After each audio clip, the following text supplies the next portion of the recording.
welcome to Movie Review Mom. I'm the mom and I do the movie reviews. And today the film I'm focusing on is called The Outfit. This mysterious crime drama is now available on Amazon Prime Video. It's rated R and is an hour and 45 minutes. The Movie Review Mom grade I'm giving it is, drum roll.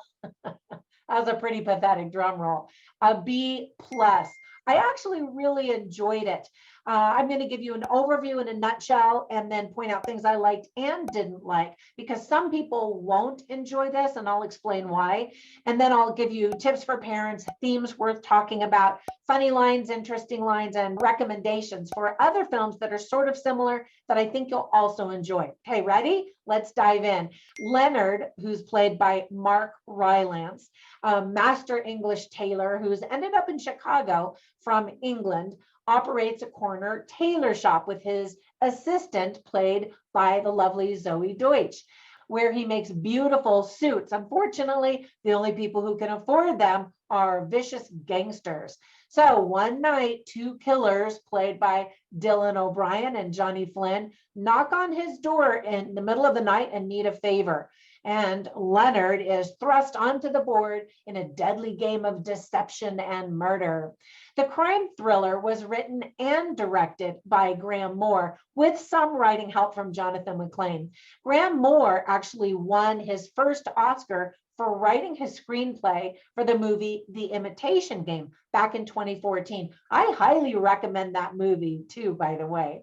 So here is the list of things that I really liked about the movie. First of all, the ensemble cast is small, yet powerful and extremely effective. The movie stars Academy Award winner Mark Rylance, as well as Dylan O'Brien, Johnny Flynn, and Zoe Deutsch, as well as a few others. Fun fact, Mark Rylance was actually trained in real life by the famous Huntsman tailors on Savile Row. That same tailor house is seen in the Kingsman movie franchise. Those are very fun movies and also very stylish. Mark Rylance's subtle expressions are just so fascinating to watch. He's such a great actor. I love titles with double meanings. And in the case of this movie, The Outfit refers both to the Chicago Mafia and a suit.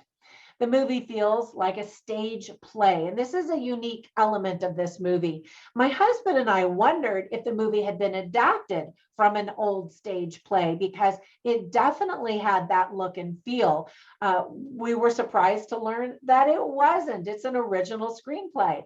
So because of the way that it's written and the very simple set design, I wouldn't be surprised at all if theater groups start adding this to their production list. There are plenty of twists to keep you guessing what's going to happen next. Act 3 definitely moves faster than Acts 1 and 2 with greater tension. So don't give up if you start getting bored in Act 1. There is something very powerful about a one location play or movie, and it takes some really great acting to pull it off.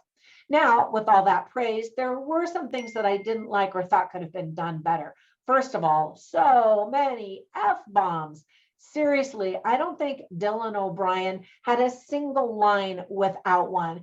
I get it. He's supposed to be a tough mobster, but come on, it actually started to feel abusive to make an audience sit through such excessively offensive dialogue. And as I mentioned, some viewers might get bored because the story takes place in one location and moves very slowly to get to the punchline.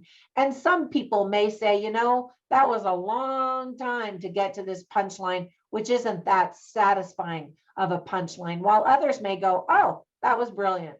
So just giving you the heads up on that. Let me give you some tips for parents. I think kids are definitely going to be bored because this is a movie with a bunch of adults standing around talking.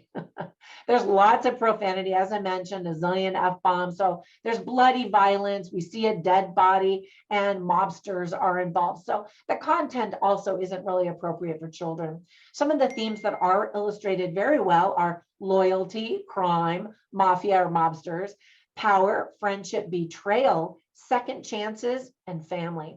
So I always write down funny lines and interesting lines and have them all in my written review at moviereviewmom.com. So you can run over there and check them out. I like to share them with you because it gives you a flavor of the movie. So the first is kind of a funny, interesting line spoken by Mark Rylance, the tailor. And he says, if we only allowed angels to be customers, soon we'd have no customers at all. And he recognizes he's no dummy. He knows that these guys are mobsters.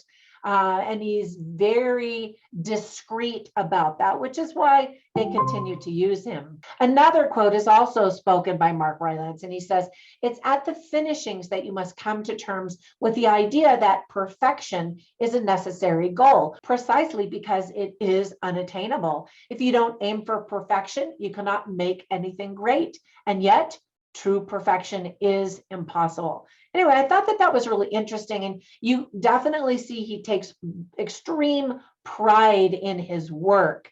And you can contrast that to the mobsters, actually, which is interesting. And then you learn a few more things about him and you're like, oh, okay.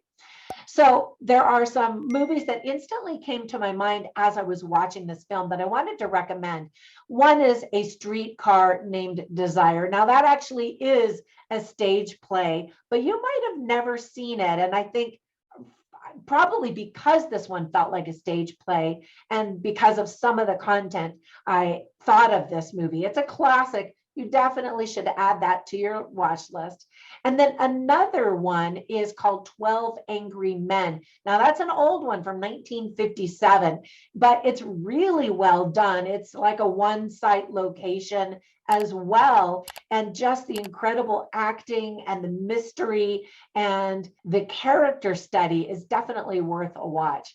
All right, that's it. Thank you so much for watching my YouTube channel, subscribing and liking it and all of those things that you do. I really appreciate it. And if this is the very first time you've ever seen my YouTube channel, yay, you're finally here. I hope you enjoyed it. My goal is to give you the heads up on filmmaking quality and content so that you can make the best decision as to whether or not you want to spend time or money or both watching a specific film. Have a fantastic day, and I will catch you in the next one. Bye for now.